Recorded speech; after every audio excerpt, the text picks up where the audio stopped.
সুন্দর কণ্ঠে তেলাওয়াত করে আমাদেরকে প্রাণবর্ষণ করেছেন হাফেজ মোহাম্মদ সাদাতুল ইসলাম।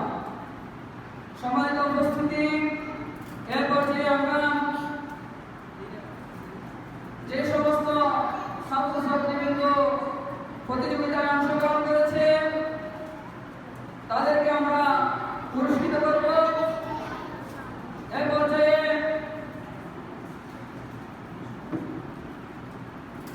পর্যায়ে আমরা পুরস্কার প্রদানের কার্যক্রম আরম্ভ করছি। এ পর্যায়ে পুরস্কার প্রদান করছেন আমাদের অত্র মসজিদের সম্মানিত প্রেসিডেন্ট হযরত মাওলানা হাফেজ ইসমাইল সাহেব। পুরস্কার গ্রহণ করছেন অত্যন্ত চমৎকারভাবে নবী রাসূল সাল্লাল্লাহু আলাইহি ওয়াসাল্লাম পরিবেশনকারী প্রতিযোগী মোহাম্মদ নীরব। অত্র এলাকার তিনি সন্তান নাসিম ভাইয়ের ছেলে মোহাম্মদ নীরব। মাশাআল্লাহ, জাযাকাল্লাহ।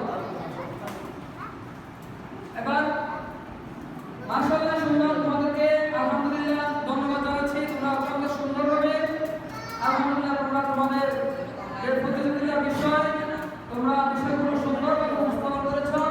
এজন্য তোমাদেরকে অত্র মসজিদের পক্ষ থেকে তোমাদেরকে পুরস্কৃত করা হচ্ছে।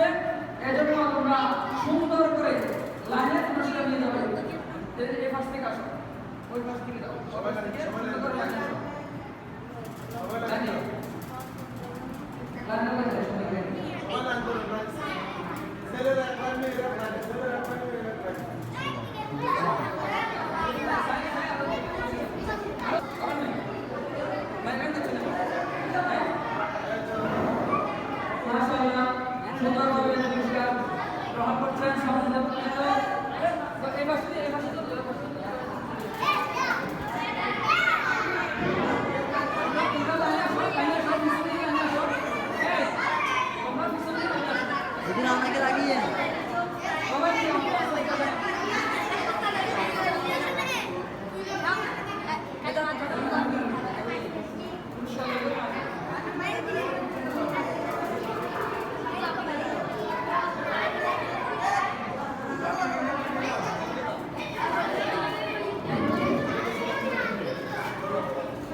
Allah